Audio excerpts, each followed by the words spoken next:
Akpe na ma ole pa ma me vagalata. E fomi de la besebe.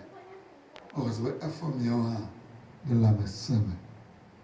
Awa nyi na mi. Ma kwesebe awa nyi na mi o ha. Nye ple mi o kata. Nya tsa pe de na jipofia. La be yenye fia o di fia. Ka me asu. Ne ga ire nya pe de fia oji. Akpa etogua na de fia.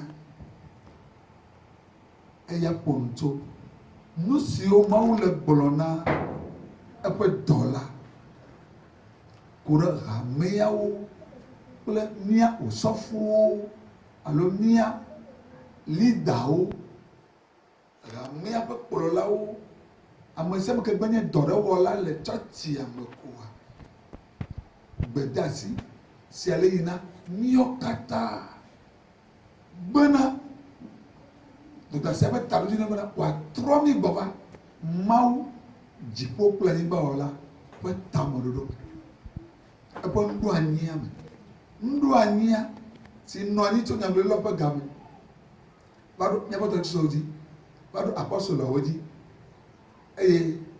l'apostle o mala amuso ba o do apostle o amuso na apostle o ntigafi apostle o wa kuwa si o ko do apostle o tabia ndu ani ke mo wonu ke makapo nkakao retrio kwasida o po bale ma fa bale baba etoi bale baba alodo to bale baba nyaga ti ma ponto e konti go ha gbogbo be ku bale baba nusi web abusaba ho hamia desse hamia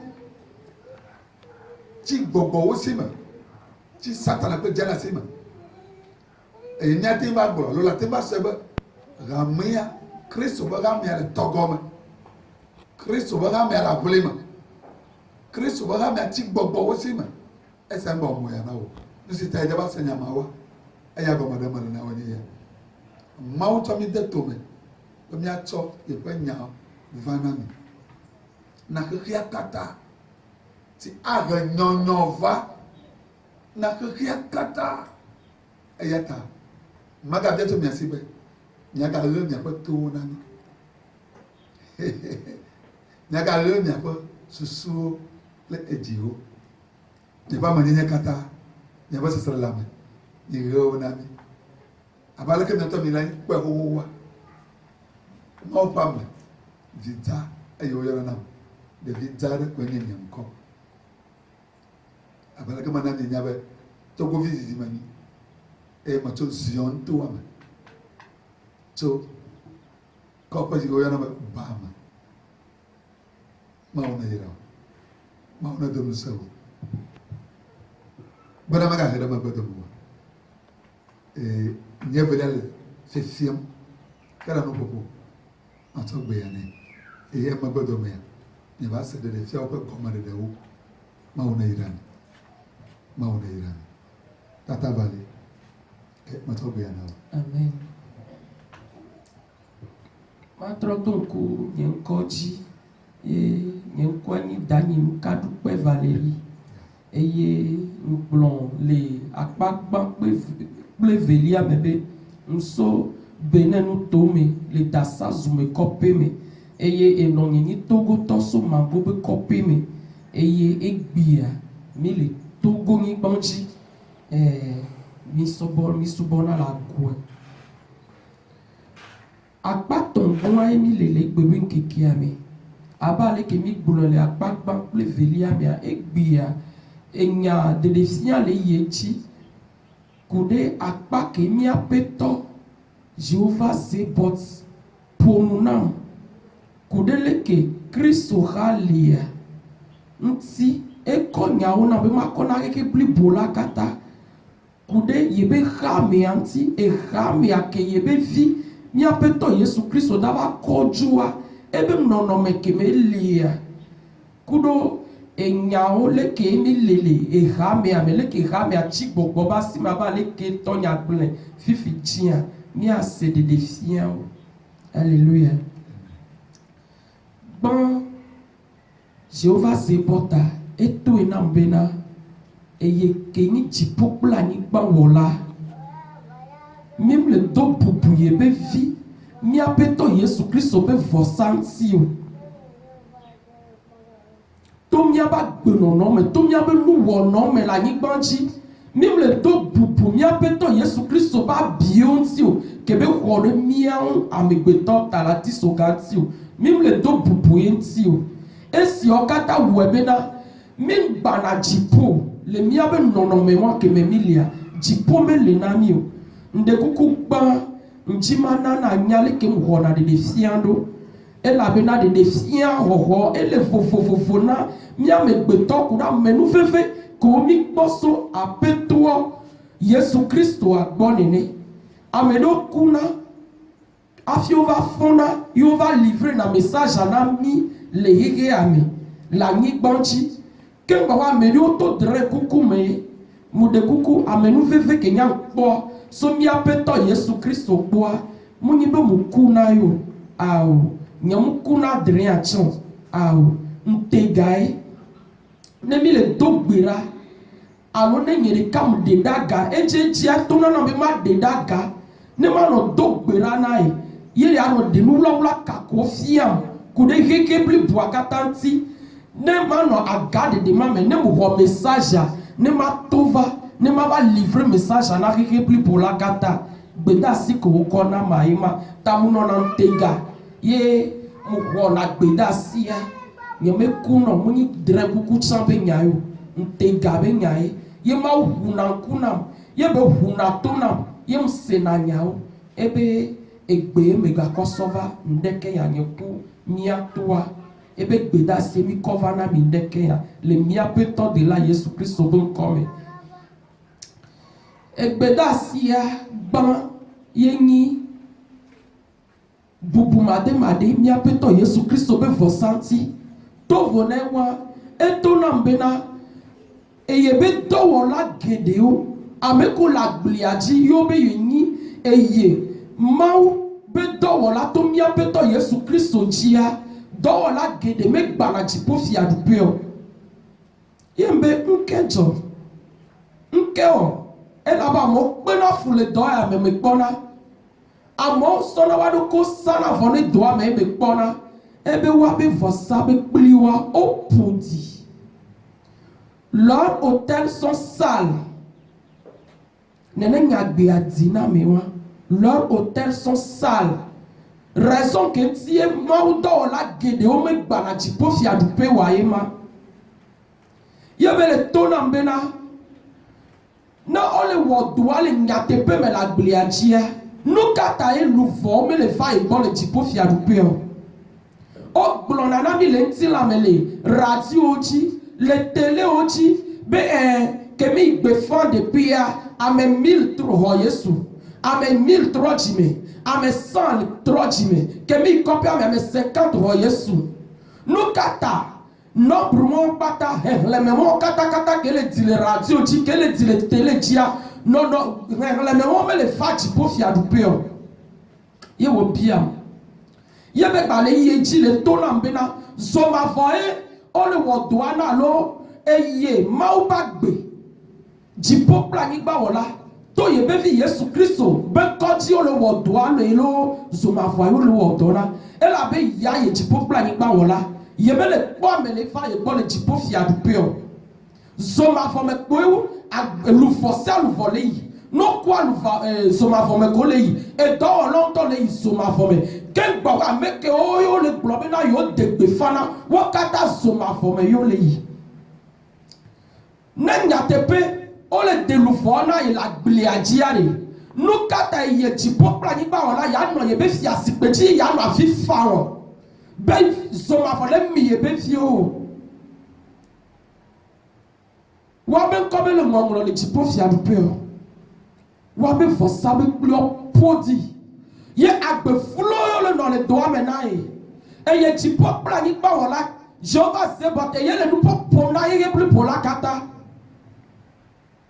be ye to tutu ye ba kendi kuro nyama be ba ko nyana ko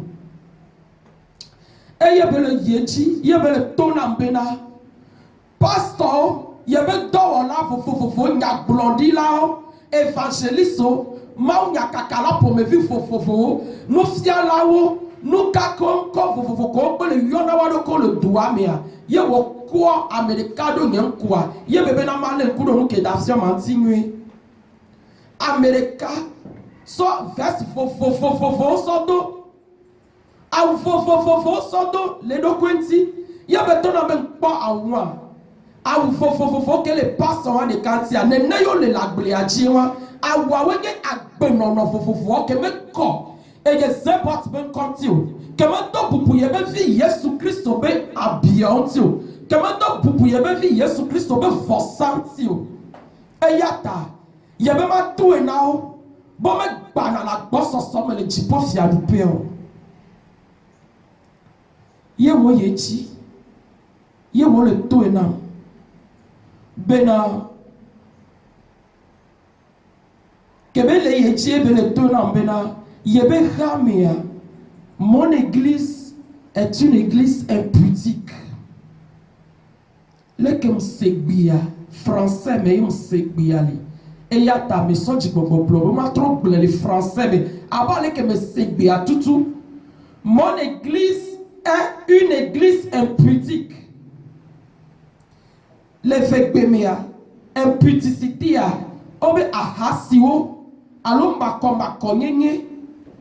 makɔmakɔ nyenyewo na musegbia ŋgbakpɔtɔ sene yebe ramia enyi ahasi be rame enyi makɔmakɔ nyenyewo be rame yembe onu kata ebe hamia ke yebe vi Yesu Kristo dava kɔdzo ebe nyagblɔ ye yele nam ela omoya nam vanutɔtɔ yele to nam yembe leke ebe église ali ni église impudique aro ebe yebe église a yebe hamia ebe dzikple be susua kata ele impudique ele ahasiwo me ahasi nyenyewo me eye munye ɖeka menye vi ahasiwo le ƒomevi vovovo me ye makɔmakɔ nyenye ƒomevi vovovo zeɖeka kpe sɔ dɔla ke nyi ange d'impudicité a sɔ fiam mu ɖe koko dɔla ke nyi makɔmakɔ nyenye be dɔla ke nyi ahasi be dɔla ke le ɖufia ɖe mawu be hamea dzia ke míaƒe tɔ Yesu Kristo wɔ dodo be yava kɔdzua ko ɖe fiama dɔla ma blema dɔla ye gbeɖegbe aʋawɔla kalẽwɔla wònyi le aʋawɔwɔ me esese ale gbegbe Yesu kaka fli titi ke ye wòwɔna aʋa eye wògbɔna ɖe mawu be hamea dzi be wɔ mawu be hamea be susu le si eye be gbɔna ɖe ɖeviwo dzi ne ɖeviwo da blevia le woabe vi beble me va gbɔna ɖe míabe viwo dzi ye le woabe vi beble mea woakɔ ahasi be dzefefe sɔ da ɖe ye woasɔ nɔ blevi woabe yewo le jouer papa kple mama woanɔ mlɔ woanɔnɔ dzi ebe gbɔgbɔ ma eye wɔne gbɔna ɖe míabe viwo dzi nene le anyigba ya dzi eva ɖekakpui kple ɖetugbiviwo dzi no si yewo va ɖo woabe ɖetugbi me ɖekakpui mea egbɔna ɖo wa dzi eye woanɔ to nɔ be fifia osi menya wuya yo do la gado ɖe ŋkume kɔ do la nɔ la mɔ de ye wòasɔ ebe sese le lãmewo akɔ do míabe ɖetugbi kple ɖekakpuiwo me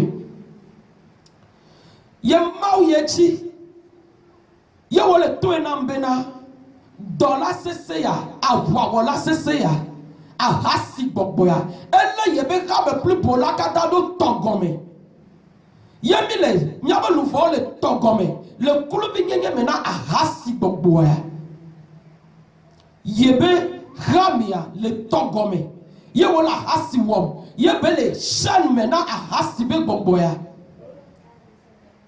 wo ye dzi wòle to nam bena sɔdze ye be dɔwɔla kekeake dzia kple wa srɔ̃wo dzia edɔ ko wɔna le woabe azãbawo dzia edzia ne ye gblɔ bena mi le ƒodi míabe zãbawa míabe srɔ̃ɖebawa mi susu bena musu ave do azãvi nyɔnu ave do azãvi koe Munye wa dede koyo, e chale me va munye dede koyo. E suron de to, so je yebe do olong to chanchi, kuwa suron wa. O wana position fo, le wabe suron de bachi. Le wabe gododo me, bodondo me. O wana position fo. Keme ko, e ye ma ben konti. To wana position fo. Condom be sansan, moussa la belle sans condom, non a la belle sans fémidom. Eye esronto le rame amia miawe de fuso, miawe de tukli, miawe de kakio. Tovo na nonobeya, maga bora, pilu lobe dodo, abio be dodo, abu pour me vivre be dodo, atike. Nous pour me vivre nous baby manga fofo eye ne okumuswa esron don bovoa ye olabena egbia alo swa mdola fofu ta ola produit pharmacie avec plastique yo non mais on kata me do bubu ye be fi Yesu Christ be for santi la nigba se atiu agbemo kata ke mile no ame do bubu ye ben konti o ye woni fefe se na ye le chipo fiadupia ye be labia elni impudique el abenuka miano do vivi se na miano ko o wa megbeto musu yo nyonu yo anote poa ando vivi se na doko ano dalo doko onti eye biabe susu ano no nyonu oji ano no musu oji enu aba trosi webe na biabe susu ple biabe jiwa ahasi kontie no me aba leson eye ya to e na mbe na mi ho jojo mi ai jojo me be nya e be mi ho so humwe mi ho so mi atogbo be tros bo subo mi ho so satan agbo e humwe be nya e ye be le to e na be ya glo nya bla na agbeto ko beji ton ti lambe nti lambe be chichi me boa manya ba hasi gbogbo ele nene ba me gbo maka me kenya me ala ni gbanchi o e wo moya nam ye mbe he ebe ye chi popra ni gba wola Jehovah support e ye tuto le nu popom nam ye chi be dodoro ne va ye be ha me ame ye le pojiku yamle pati chokude yebe rame anti kure kao yebe fi Yesu Kristo ma va ho vosajo joro la nigbachi o ela be yemle kwa mele fati po mi abe wona yo sia ele ni fefe sese heli nai esi atajipo yi mele na mi o bodonto vivi fo bodonto va ho susu melani va mi be mi ni yebe fio yebe be mi le suronu mi be mi ni yebe gado wolao la nigba bli boya katachi me church na e kro gamesu baye dodoro ne va nono ne va ye be dowo wame hallelujah eye chi le tona mbena evi ko kata mi jina ke mungi to musu plengonu be gbodondon chiwa e mowo ke yovo susuma ke yovo sovan darinamia mako ye be kontiu oui, est-ce qu'il y a impudicité? Eni makomba konyenye na enya hasi na ye mau amesia mekele nono me wa me gba na jipo fi adupio na mau le no popoma mu bona bena amekonyi ebe ouvrier o amekonyi ebe dowola to etena do mau chinto de nebe sesele la me wan de gonam bena na mola gano wewa ha ame ko nyebe ado lao ko we le wodo le yebe vi Yesu Kristo ben ko me wa to ma no ne afio vone da pompona nkokokwa etona siwa ogba ego na wa to le vevene na e ebe wa we la de pode no afia eye chi o to na mbena nukata ha do wola non, il y a bien vu Jésus Christ, ben comme nous cholute, que mette le délouvre de Kenaï. Alléluia. Et y a bien ce que mau, be ma kovana, yebe hado olo kata la ni bambil bola kata tiers. Alléluia. Ndekuku, après toi ga seke, ebena yebe kamia, elle est impudique.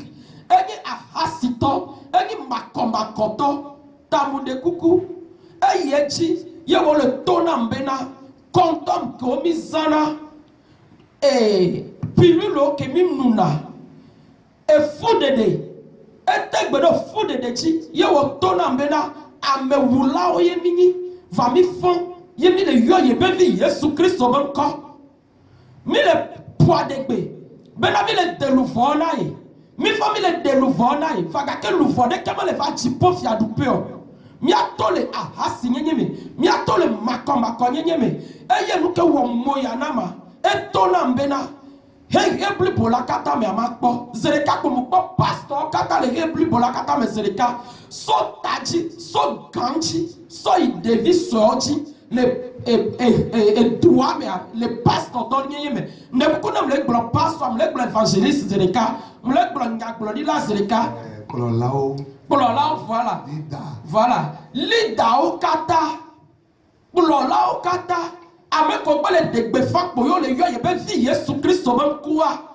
ebe ma po da zereka po zereka na clin d'œil la daba popo de camera adaba fu popo de camera ye ko po wakata la ni bambli bola kata chi yebele tona mbena makbora o kata oli wodo ale nu chongote yembe ebe ye jipo pla ni gba wole le gble na nyenga sonti la me ben ku so pa me de pepo nyemba pastor de be le télé chi ele radio chi le poids de gbe le blonyo wa be o be pastor gan e ye yo na me be pastor gan e ye Jehovah support et il bona kulola ke ni gan le yebe kumia et d'ailleurs il y a tout na amegan de be bobone do kwe alléluia ebe wo kata o le wodo le nu chonute e gbagble ba répéter yebe wo kata o le wodo le nu chonute ye nu ke le yobe nu chonwa ye le nyinuka ele ni Lucifer plebe dolao. Alléluia. Mudekuko wokole segbenye ndeke ya. O wokele pom ndeke ya. Mega susi be jefefe be nya wonyo. Alo jicho ye mu pom le po ye mu le de nya yo de go. Nya to dem se nya yo le kia mu bojona e wona moya nam. Ye mfana ye mva biona to nyebe oh ne se nya ke mawu le to nam da. E wo moya nam to. Elle a venu un pasteur le télé, mon pasteur le radio, et donc laissez moi avec pasteur gan. Il y a ton âme, il y a un senti la me bon coup sort pour nous. Du peuple a dit pas on a des bonbons, mais il y a les fiam. Et bien, mon kata le wodoa le nous chonte. Et ton âme le togoua, pasteur de ke, menchi. Mon trop jongere. Le Togo, il y a des Togo mais non mais Sofiam. Et des Togo Sofiam, mou de coucou. Que mou Togo sotaji ida fogomia. Togo yople viviti. Viviti dede. Parce que kakwa. Nyen elle est défiant maintenant. Togo mou le yeben kume. Togo me suba mou le yeben kume. Yembe Togo mou le nkume. Ebe nyatepe be nya elektona Togo ku Togo be suba ku me lagbo eyata Togo me le yeben ku me yele gbogbo ye mu po mu zereka po dando so ma fo be monchi ye mu le po duko ba le yi duko akpe ba le yi ye be tona be ma po le ke duko le jivi ko le so ma fo me da ma pole ke duko le jivi kore soma vomeda e nyagani nyagama duko ma pole ke duko le jivi kore soma vomeda to vone wa zere kakwa ye mle e mo gbacha ganechi ye duko akpe over le yovo metiso ameyibowo e du fo me le ye ke plus pola kata me wakata va le Mon écoute, mon yébe mon couillon. Bagba kakoye nya kumya to ami le pe. Ye Jéhovah Sébot de nonome ya fiam. Bema de gbe fana ye. Na mo wa trova ye be vi Yesu Kristo be subo agbo. Le nonome wa me akem le moatia. Amo ba le yi so ma fome. Agbeto akpe du ko vo. He le me mu le wosio. Akpe mbe le me mu le wosio. Yekwa no be dokwa eno ono na tame zomava no na gome ye zomava esibeni ezwani esie le temps de feu et tombeni va esibeni va liquide quoi liquide voilà liquide ye beni va ezobeni be bina mo de kuku muni vi be blebe nyayo que du corps va les inene quoi yem noter la bareka yem le corps va les on va les zereka quoi yo me makbo to go be pastor we wan vali le mo gbaja ke ti mu noter duwa e wo moya nam to go be pastor vali o vali ko ma be ya de to go be pastor be no me fi ma e wa yem noter le mo gbaja ji ye pam to go be pastor vali e wo moya nam to Baba ma be nyon de fou. Ye mu pam ya be pastor ganga yo. Mu pam ya be pastor. Mo esago e wo moya na mu ken ko mo le pom e wo moya na ma le gbegbe. To go be pastor ke e bia pata bi be pastor ga. Eh. Ye to go be pastor va le. Ye mu le ken ko mu po. Mu no tele mo gbaja ti le so ma fo be mu waji. Ye mu le po. Bo ye pe Wakata vale, yek bon segbi ale blombena pour Américain. Les pasteurs dans le Togo, mais gêné na jipofi a du piala oma. Pour Américain, les pasteurs dans le Togo, mais gêné na jipofi a du piala. Et n'a que biale bioema. Et wo moyanam. Togo, elle est bla de kosokoso fofofome. Gbogbo hame be kosokoso fofome. Togo ku. Togo be subo ku. E yo ple viviti so taji da fogome. E wo moyanam ale gbegbe. E wo moyanam. Apetwa le tona mbena. Amesiame. Kemegbe to le gawame. Le dambe potome okwa. Ame ale soma vome. Keni satana zoma vome amiale zoma vome yena mekbe wodoku de luvo onti be luvo ba to le satana me ba to le gakpa me le satana be podwa me wa nemia peto Yesu Kristo va ebe na ye be vi Yesu Kristo va fifilai na enlèvement na kokojo ejipua ameke be luvo me to le gakpa me ola le satana me amiame le dakpo gome le kokojo ame Amène d'accord comme l'enlèvement même. Amène tia ni bantier. Ya me la trop antichrist. A webe dok betia. Non mais que me bi la di bantia na yema. Ye mi se la de bepom. Ba mi chesi ye be vi Yesu Kristo. Ba mi le wo dok ple ye be vi Yesu Kristo la bliachi. Eke ba vena ye ni bena mi le makoma nyenye me. Mi le impudicité me mi la hasi nyenye me. Ye la bliadia eke tena de ye maudia jipopla yiba ola Jéhovah Sébot ye ni bena kadola évangélista la no tona louva comme le dogo le biachibe nkome gbogbo ke koya o mate do abua nkome gbogbo ke koya o mate no atikia ye be kadola nto aga konya wa akono na bonenu Louva kobe va le dogo kebela denaya. Aye pastors ron wano na conseil yo wabe game vio. Ento pastors ron eleme.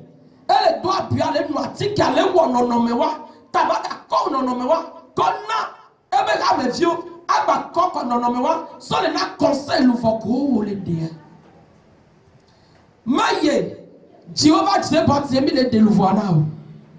Moi, je vais Jésus Christ au milieu de nous voir.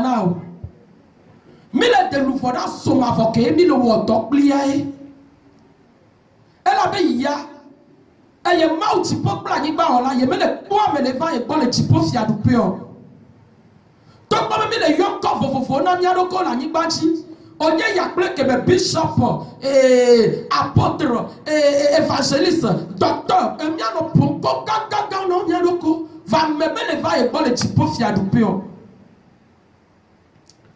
so ye chia ye wo ga defia benosian ke mi gbele wala hasibe alo mi ko mi abe lufo mi le no makomba konye ni me kple mi abe tila mi le wo nu vo le mi abe tila ti kple ye mauntie hallelujah ebe mi le wo nu vo no mi ado konti eye mi le wo nu vo no maunti makonye nyewa impudicité a hasia egle na dole le pome vi fofofo vananami ko mi akpata bi nya to gbodondon chi fofofo dole le fofofo eye wo ga ye chi le to na mbe na mo ponyo nu beta yembe enu kebele defio ma yebele bien be mpo wa beta yenyi tente fofofo couleur fofofo n'importa ya jaune la notane n'importa ya makpo violet makpo rouge bordeaux makpo rouge makpo blanc makpo teinte cola fofofo le nonu obetaji le buso obetaji ba yebele tona mbena couleur fofofo mo kebi bebe na mi ma no wowa be mi le yo ye be fi Yesu Kristo bon kwa ebe yibo to aponi yombo kemi dona echa wo moya na male gbegbe e wo moya na bebe couleur bubu aye ni yombo mi ake mi le do yombo be mi le couleur noire même to vona me ko le couleur fofofo on de temps ye ne mi le nono be o mia jipo yi me banana mi mi ndava jipo e yo kata ni mako ni ahasi wowo ple gbogbo que de begna yombo pletenta enya kebele tila glona maema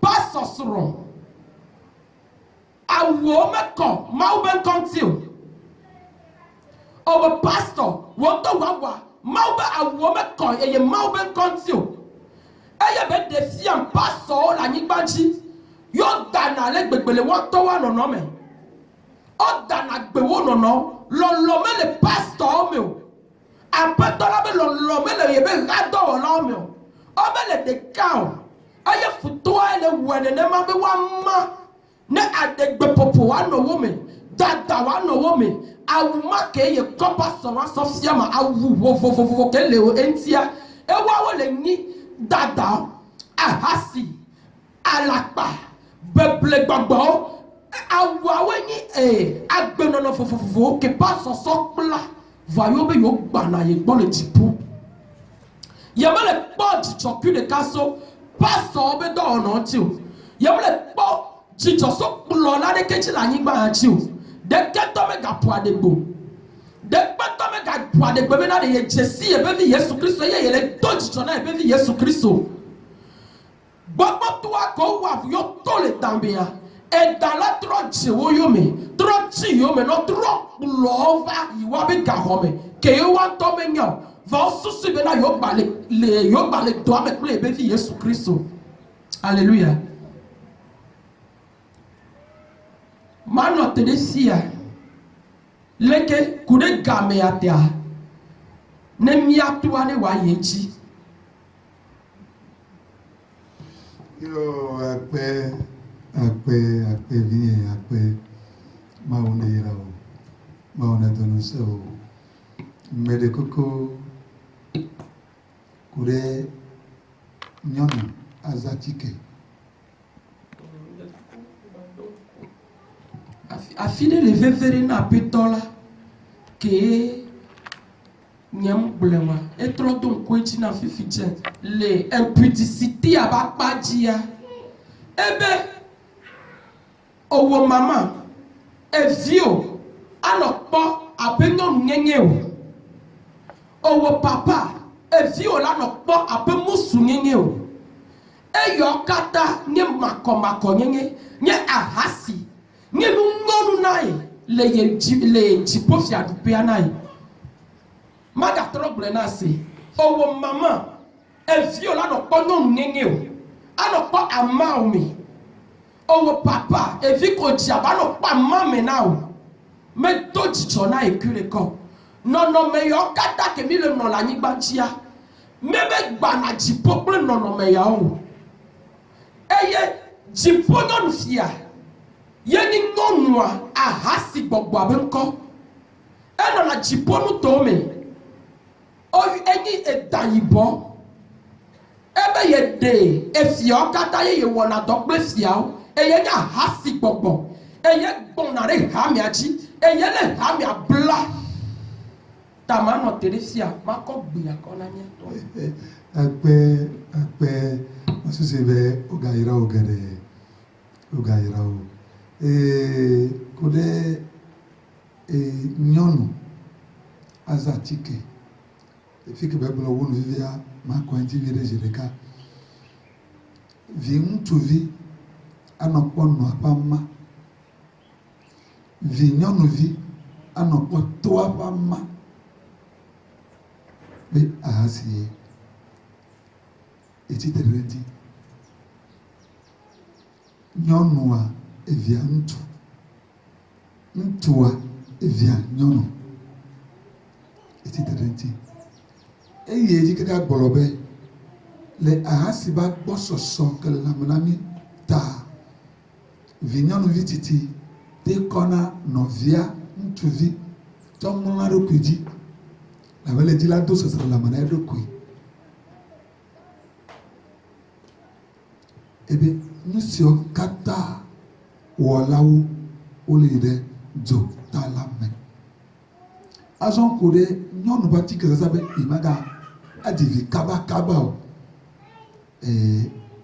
nufiala manya taflache le maupe doame miaha nyeha me fiana be no re dometotova na vididi abe mie kpona alesie fufofo kaba hena mona nyonu hena magu subo pole alesie odona edo me de koko eto yabe nyade na no me eta mi gbolana amo me gbolana nyonu ko fona fu kaba pole usro o yona pomi adanade mafiana wu taflache kake eyi mafiana nya mafiana wuwa ebe bokwe na manya ko e wode na mama wode go amuso kata sana atikebe imaga fofo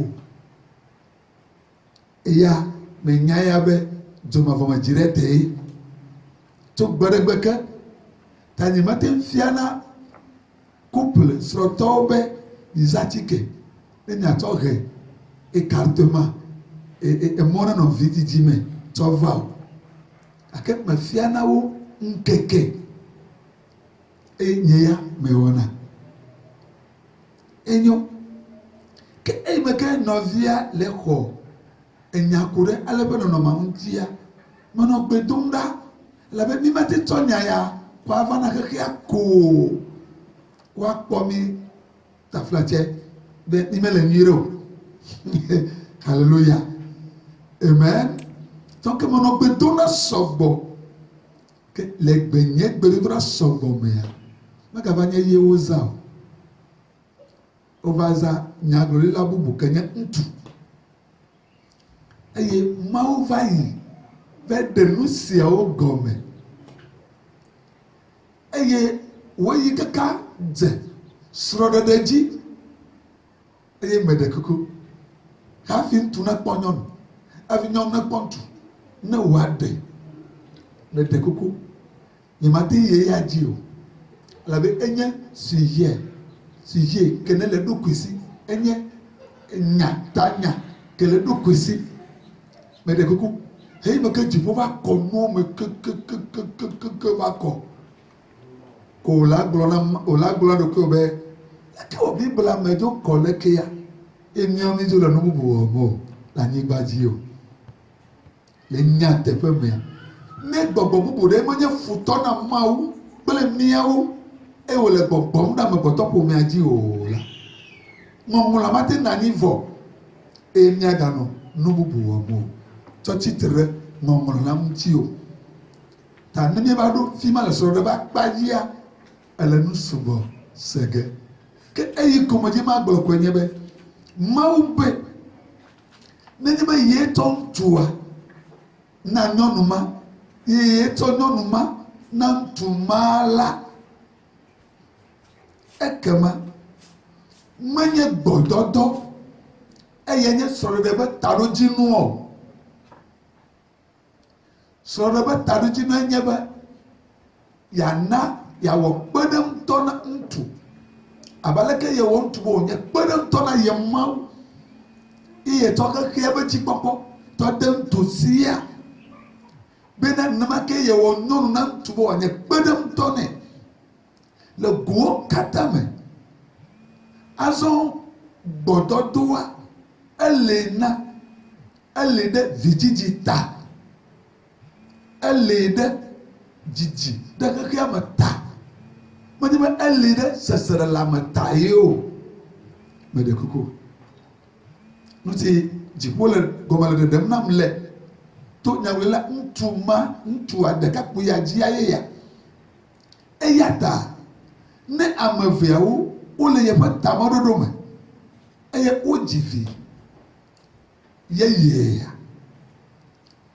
ye ezi ye Mawu dzi gbede ne wo ŋgbava fɔ fu kaba ɖe ɖevia yome agble ɖevia ƒe ŋusẽ dome o yaɖo edɔ na ŋutsua yaɖoe ɖa mission yaɖoe ɖa gbedzi be ne mewɔ dɔ si kple keme na yi le fiye le ema yi la eda be wɔ le tsi ade ƒe ɖeka faa hafi atrɔ agbɔ ne yemadɔ ŋutsuawo la yele nyɔnu la dɔ ge vinɔa dɔ ge kema yewɔ esia kple susu be ne womgba nɔ ɖu ne seselelãme la va na be woava nɔ do ŋgɔ na wobe gododo ƒe game o elabena ne gododo ma le me va ŋkoa efu va na koe míawo katã mienya ame tsitsiwo míawo katã mienye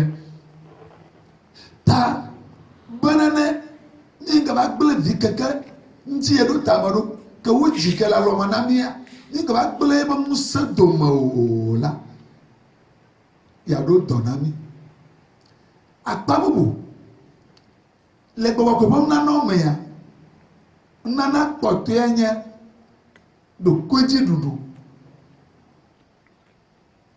ne ame eveawo le ye mea ye yeƒe gbɔgbɔe le kplɔ wua ye wonɔ agbe nɔm le yeƒe gbɔgbɔ ƒe kutsetse mea nu katã wo mate ɖo wo ɖokuiwo dzi esime ko wonya be ɣeyiɣia mele favorable o ma ɣeyiɣia mekpɔ nyuie o ɣeyiɣia meɖe mɔ be yeagogo yewo nɔnɔewo ma wòva nye be atikewo míalɔna kɔ ɖe lãme atsɔ gblẽ nye be selilewo ŋuti nu ko yewɔ na mía amenyenye ke yewɔ na mía nu ko ƒoƒu wɔ mía mi nɔna lãmesẽ mea to atikewo zaza dzia atikewo be nɔnɔ be nuwo gblẽm na ye eye míazu dɔnɔwo kɔ ɖe ma ɖe dɔnɔ ate ma tsi kpo asubɔ ya ɖe dɔnɔ ate ma yi dɔgbea mi ma kpɔe be nye be nuwɔnawo tsitre yeƒe nuwɔnawo ŋuti wa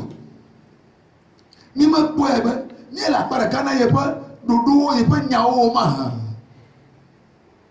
ame akpe nane ye le dzomavɔ ƒe mɔ dzi ame akpe ye le dzomavɔ me eya ta mi trɔ dzime kaba mi trɔ tame kaba mi ɖo miaƒe zɔzɔmewo ɖo ne yayɔ dɔ mi gawua nyenya gbɔgbɔ ko deme bena atike wɔƒewo ma ye anyaga ye yemedza ƒo no te haɖe o praise the Lord Alléluia. Mawu yira wa masina le nia ƒe ŋkɔsem. Mawu yira o. Mawu ne do nu se o. Mawu ne de agbeme o. Egbele dohi to mo so dzi aka apoto Yesu ayodo o. Apoto Yesu adodo. Ebe ʋua la gbe. Esi ne no ƒoma eʋua le dzadzam koko. Esi le kpɔnyam. Ele miakpɔm. Ele ne ƒe ŋkɔsema eʋua le dudu le xɔ yi me ne le hafi le miakpɔm. Teƒe ke ne le hafi miakpɔsema eʋua le dza kɔ ɖe dzi le teƒe ma. Ele nuwo ɖɔm ɖo le woa gbe me. Mawu ne yira o. Azɔ matrɔ agbɔ. Fi ke wo dze ɖase adidi gɔme tue. Eye mana woaxlẽ Jude 23. Jude. Juda. Tarika kwelesi. Nyakle gbogbo bla vɔvɔ etɔ̃lia. Ne de koko. Nyagare le fi ma. Jude.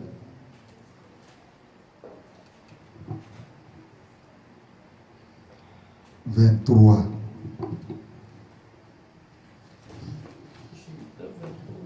Oui. Sauvez-en d'autres en les arrachant du feu. Yes. Et d'autres, et pour d'autres encore, ayez une pitié mêlée de crainte, haïssant. Yeah. Amen. Hallelujah. Praise the Lord. Juda. Ta gba ta ɖeka ko le si kpukpe bla vɔvɔ etɔ̃. Nyakle le miaƒe gbe yame gbe. Ni ɣe ɖewo do goe tso dzo la me. Ne miaxɔ wo ɖe agbe. Ne wobe mi ɖeɖewo do go tso dzo la me la. Efia be abaleke mina enya. Daseri kemeawo me be xexea katã le vɔɖetɔ la me. Biblia ɖo kpe dzi. Xexea katã le vivitsi me. Biblia ɖo kpe dzi. Xexea katã le dukɔwo katã le bulukɔ me. Biblia ɖo kpe dzi. Asɔbila gale kpɔɖome dzi be ne ameawo le vɔɖetɔ la me, ʋɔdriba me, vivitsi me, bulukɔ me la, dzɔmavɔ me wo le enye kem. Biblia gale kpɔɖome ye hã dzi. Ne wobe mi ɖeɖewo tso dzo la me la, eye miahe wo do goe la, menye ame siwo ku ƒe nyagblɔmewo le o. Mi ame siwo le agbe ƒe nyagblɔme gbɔkɔe le to Yuda dzi le teƒe ya. Ekema ame sia me si va xexea me ko la, ele ʋɔdriba me. Ame sia me si le ʋɔdriba me la, ele dzotala me vɔ étant vivant le anyigba dzi le agbenɔnɔ me le afi. Ekema eleke wonya ɖewo to dzomavɔ la me ye o, dzo la me ye o.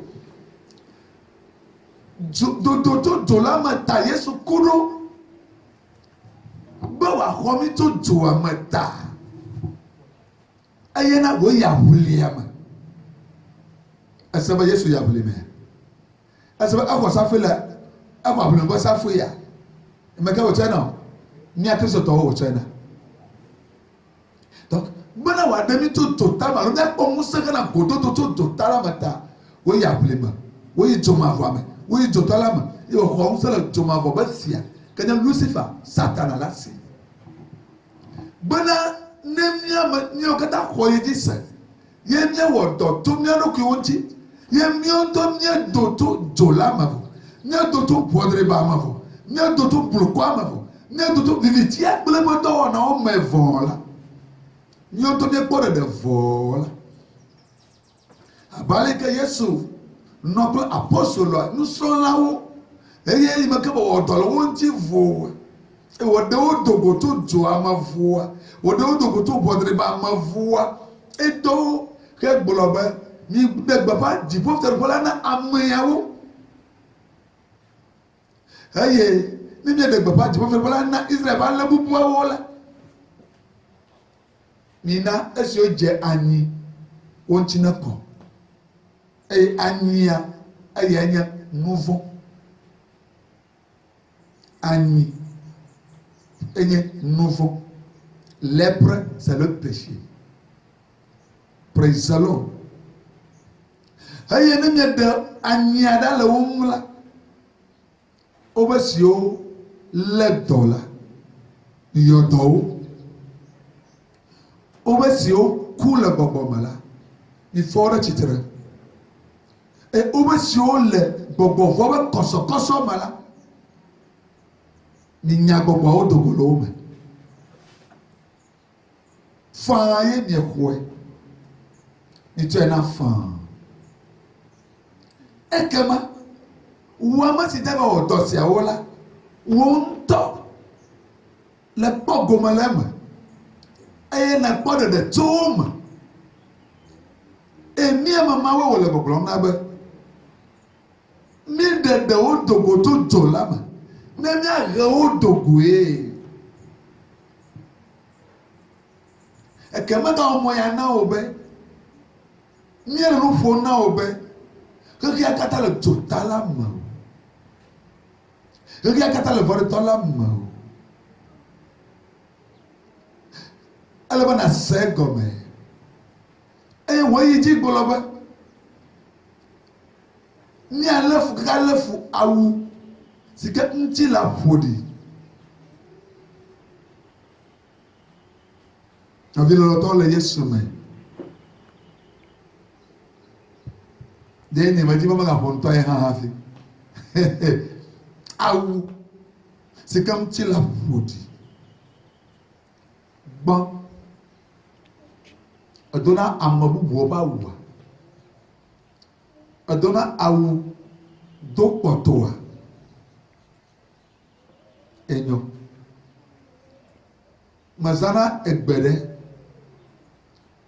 mezana nyagbe ɖe gogoloƒe ehena gogoloƒe vana la profondeur appelle la profondeur meɖe koko ne wodzi la kpɔ tsi le tomea wokuna anyigba ene wole anyigba kuma wove kena ɖe tsi ŋuti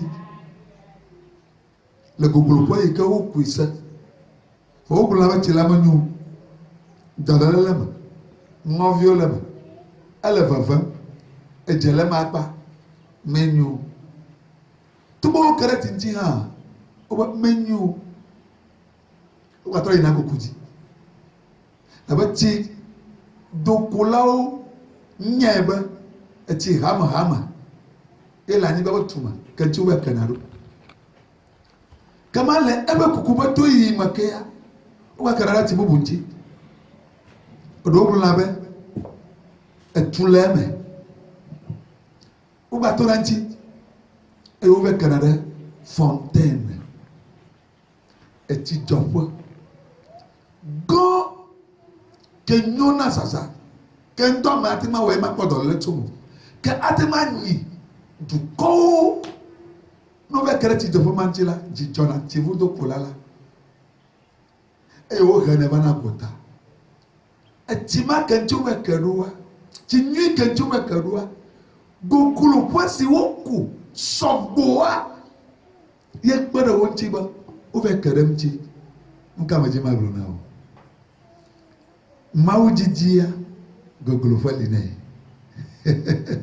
praise the Lord ne le mawu dzi nyateƒe toa mele kpɔ miawo mele kpɔ ɖusiwo mele kpɔ megbedome o mele se nu ko amewo le gblɔ wole dɔwɔ ɖe dziwo eye le ʋe va megbedome o eye wò nukpɔ de kɔkɔ dzi be yeva si atu mawu yadze si mawu yake ɖe mawu ŋutia ele va nɔ ke ɖe gbɔ Satana be gogoloƒewo ŋuti ɖo tom nyui ɖe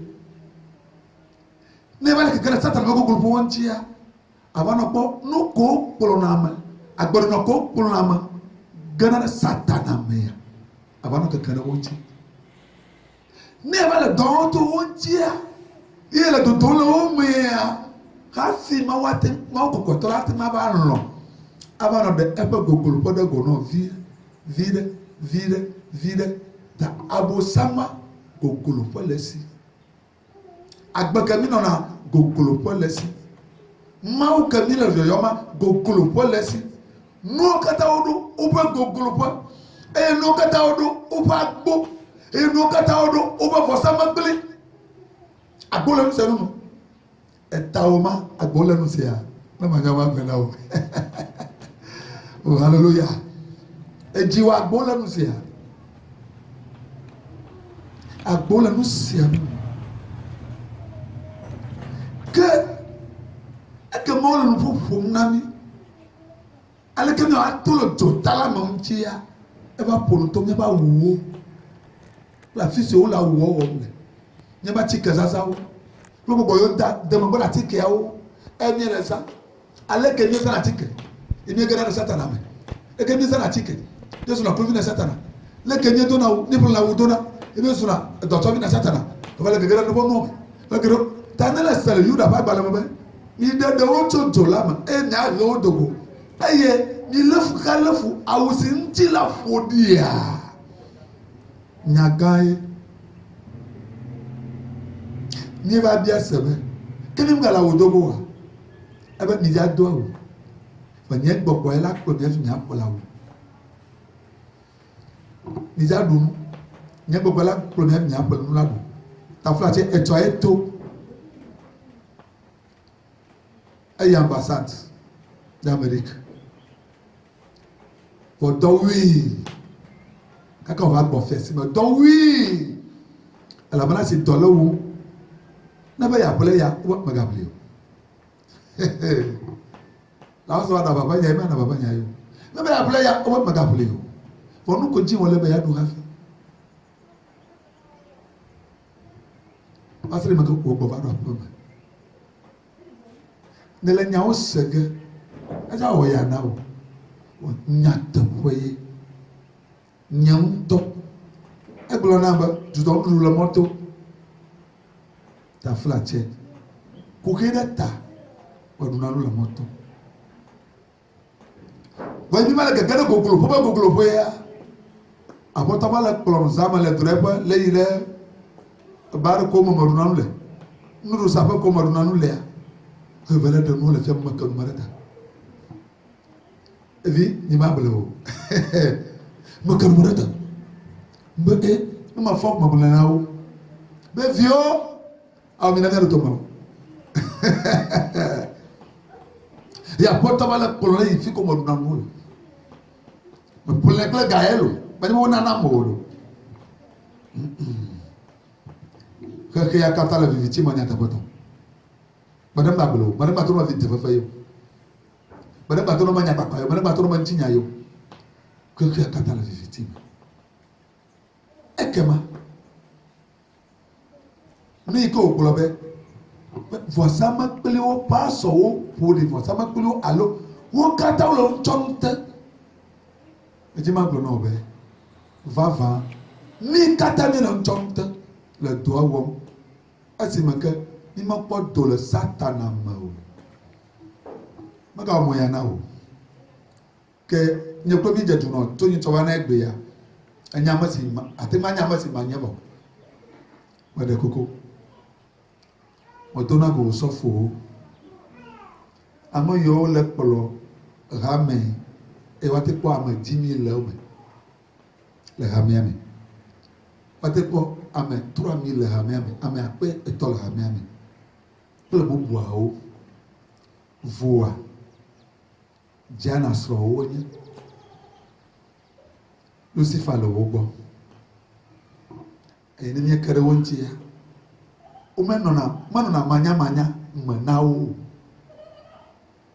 do won to bun to kebe pastor dal fu de na pede mtinya e ma kafuna moro ba gbeta o bobo wo do ko do ya ma mi le ya ninyam chinu nam nya no we ninye kwadam to le nye kwadam to nam manya kwadam to na o aya ta mara kama kwa de bo la mara kama gato jipo amara kama nya mawu to la go non to jije o bi ko ta nyenya ma vi lo to le Yesu me ne Omo woto, aloma woto to wode de popom chiwa. Le roi Yesu. C'est pas le quelqu'un o nyamam sa ko ko reglo na ni ba ne ba kwase di kwa Yesu ko la pode de ya. Ne Yesu ko la ko e le bugo ye pode de. E le ko yoyo. E le gare mo pe to me ya. Me de koko. Tro woto do ko mti. Wana to le mchon wa wote. Me de koko. Aso madame agbaba ponto vosa ma plinti. Vosa ma pli. Me de koko. E ya yenya. Apolofan. Pipitre, nyaglotifan. Fika mi kona inajia. Amagaro buwa aya kwenye vasama kpeli le gbedo kome. Awo. Vasama kpeli eleme. Anyiko vasama kpeli ye. Ati vasama kpeli ye. Agbeto vasama kpeli ye. Vasama kpeli ye nyanuka. Enye afisi afika gbogbo ade denado kule de golena. Alo uyona gbogbo ade lena. Ya uyona ba vosamle oui. Parce que oba osafo poli leader o poli. Oba vasama kpeli o iba makolo bani ya. Vasama kpeli nya afisi afika que uyona gbogbo ade lena. Aye what they are kuda gokoa for sama pele adanya satana ba bobolo alo mau pe bobo ta amagbeto la ni bajia for sama pele nyine satana pele jiana pele pe bobo mo wasabe ele sai gome mauna ira nanamake amagboto to ko oruko nchina mawa wasama pele wonya na mawo pe gbogbo ni mawo ko so bondo na wo elabana mapobe ni jaba yide nya ya oji eya tani makoko so bondo na wo popo de kai kama tsona wo le mbabla yeye mu eya yeye correct ba bale ba to tamante alors que oui assez que Blavia.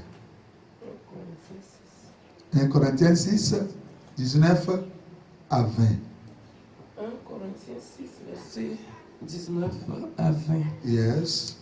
Ne savez-vous pas que votre corps est le temple du Saint-Esprit qui est en vous, que vous avez reçu de Dieu et que vous ne vous appartenez point à vous-même? Le verset 20. Yes. Car vous avez été rachetés à un grand prix. Glorifiez donc Dieu dans votre corps et dans votre esprit qui appartiennent à Dieu. Alléluia. Amen. Denye nyabom chilal bobo kwesi maunami wole nyamala wegbedo khoye wonya uwa. Praise the Lord. Boda manye miado kwitoe nyenye o. Oku via sekema. Vosamle pui. Yenyenye na mo. Tu ebe gbogbo kwaji. Mau pa fo nyenye. Mau pa no fo nyenye. Afisi mau de adoku de gole na enyenye. Tananya ba mau pa fo nyenye. Mau pa no fo nyenye. Afisi mau de ka eton. De adoku de go la divinité. De adoku de go la enyenye la. Ye miedo la nyela. Ekema elle m'a fait comme un bœuf. Beaucoup de lave le bobombe. Nyamanya no konya to buku ya seka ba no ba nyamanya no konya to. O ma manya no kuyo to. Manya no bure to to ma wuto. Me bovo. Ebe asise semye ko. alo gagada ye oto tu fere miata inanya Kristo Yesu bovu eyata mina miako alo miato ni mantila bule lubosia alo gbogboasia miakwenti no nana bo mauma fifia maleba ntilanya lanye apo aganye apo nana pe mau gbogbogboya fa aganye gbogbobo apo jirekao ala fo ni abo lubo ni abo gbogbo mati manye apo na gbogbovo aganye apo na gbogbogbogbo jirekano makeo etawa mi cointi glorifié donc mina nya nabe mau gbogbogbogbo mau eto vi gbogbogbogbo kwe ponti kokwe pon no pokwe mianya enya do mau madeji manye gbogbogbogbo ba wo no mata masia masika magbogbo adelela mau maja badanya apuwa na gbogbogbogbo yawo na mau to gbogbogbogbo dio no mata masia maka magbogbo adelela mau gbogbogbogbo atinge aza comme il anu atonga agboreji wa ona na le mau fen come kaka mau mati noem la ba amabu lem anya vo samle po na amabu bufo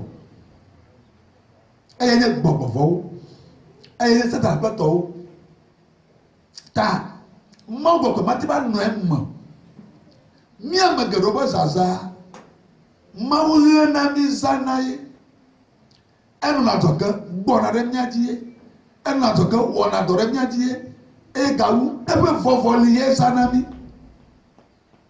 laba nyaba ntila ntima corneo nyaba lubo gbogbo ntima corneo mega mo be Mateo ta ma to globe wa yira ameso ta gele gbogbo me ageda le gbogbo vome amati be gbogbo me ya gbogbo bubu de gbomele o amati be lubo me ya lolo na no bu na mele o na gbe mawo de kako wa yira amema e woja yo be mawo vi atamaji man de kukunami obe niegbele vosamle kuya ne niegbele vosamle ke mionto mienye kola kama pipitre ke mizana onto kwara baleke olema akpolo ko mizana onto kwara baleke olema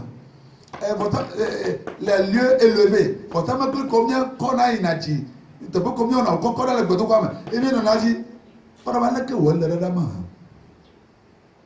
azon nemye gbele vosamle ke mi do la nya e mauma le nyanto mi amawode amaka jie mi ja to mawu amaka jie mi ja to mawu dado amaka ni ja impacté mawu now amaka e amasio mi le gblomo po nyanade fika mawu la to ayiwo jie maka mi gblolonto ni ma le gbele mawu o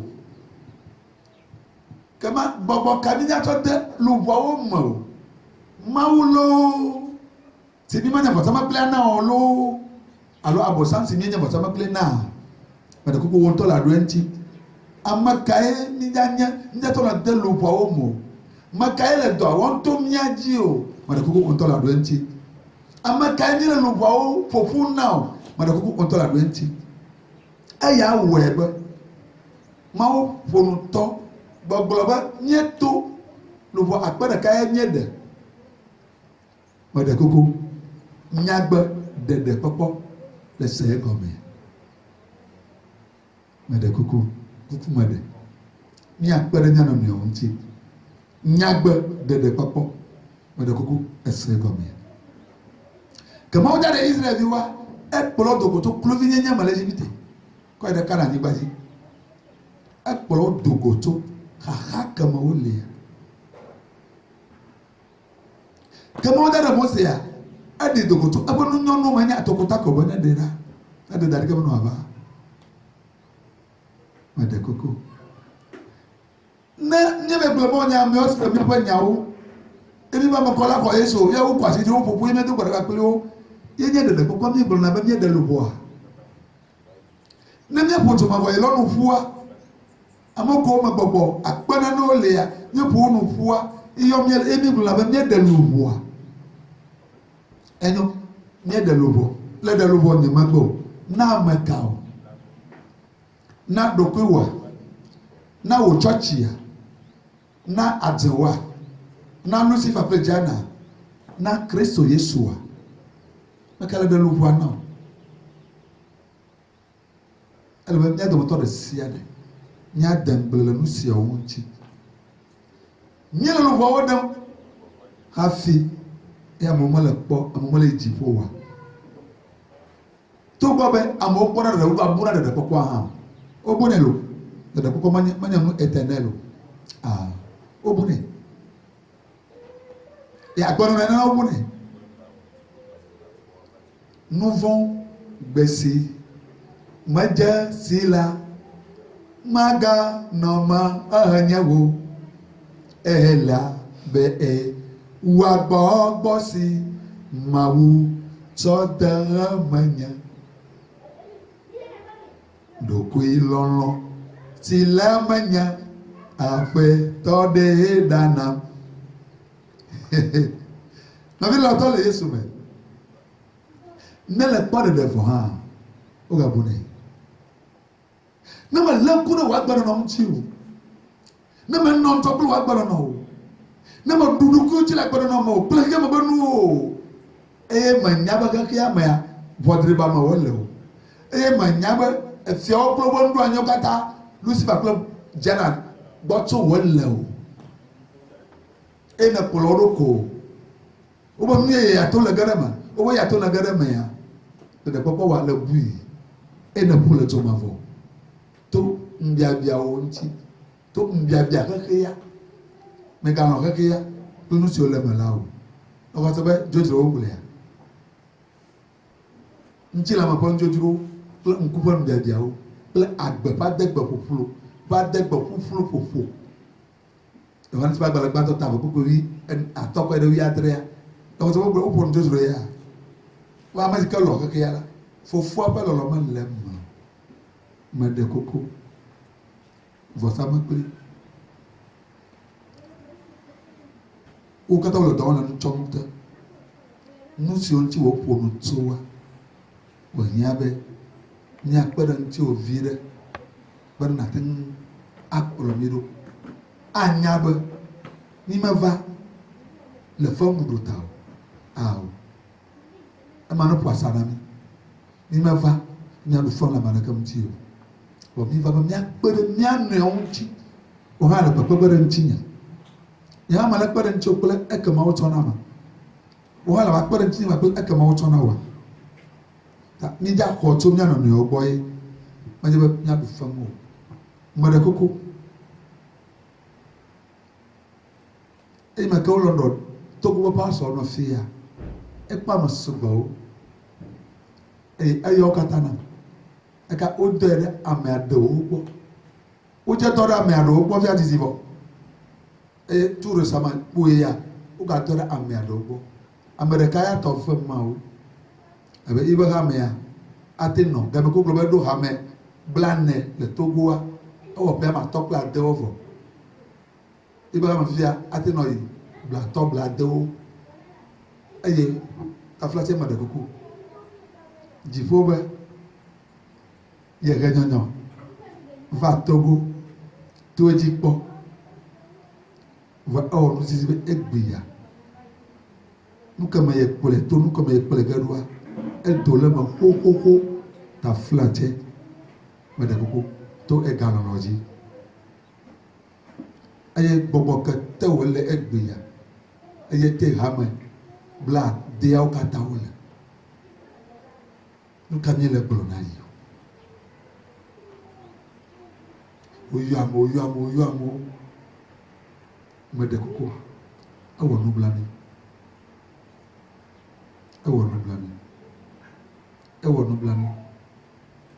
Me de coco. Il n'a pas trop de temps. Et doit top. Pas fait que au potia. Et n'y a boubou. N'a pas passé du quoi, c'est quoi pas de dé. Si maintenant il faut se parler. Mais il y a ce que ah. Donc, si vous avez de retourner, Colossiens 1. Colossiens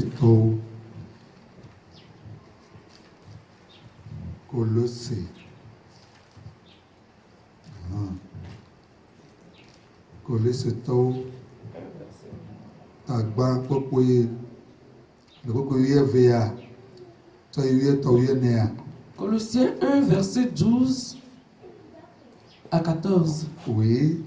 Et rendez grâce au Père qui vous a rendu capable d'avoir part à l'héritage des saints dans la lumière, qui nous a délivrés de la puissance des ténèbres et nous a transportés dans le royaume du Fils de son amour.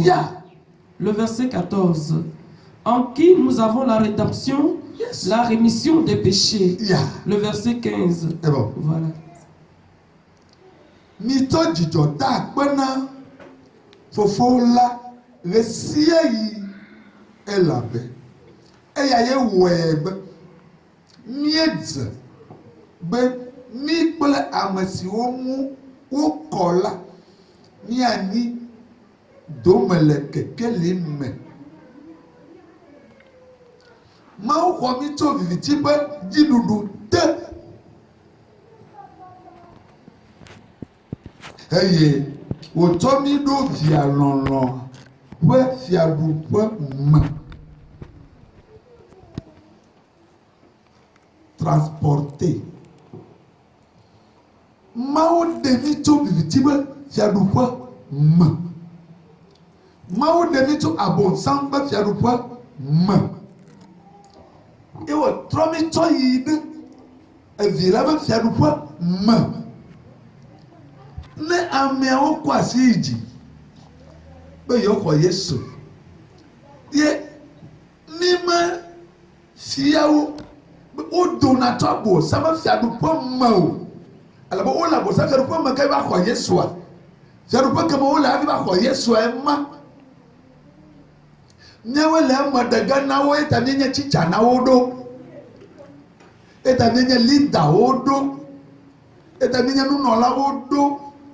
Nyawe na wa nyabe fiaɖuƒe mu metɔwo yiwo nye Yohanes be ame ke gblẽ fia be miasi atso ʋɔdɔdrɔ̃ ke gbana la me o eye miatie tso ʋɔdɔdrɔ̃ ma me la ke mitse ku si dena si dena dzimetɔtrɔ zɔ nɔvi lɔtɔwo le Yesu me na mea ne nya be fiaɖuƒe bubu metɔ ye nye fia bubu le ye si tsã fia bubu gbɔna ɖe ye dzi fia bubu ƒe ŋusẽ te ye zɔna le fia bubu kplɔna ya fifia ɖe ne le dzi la nyi agbemeƒe dome ya wodona le fiasã ma me ye leke wowɔnɛ ɖo o Yesu be mi he mi nya gbɔgbɔwo do go le amewo me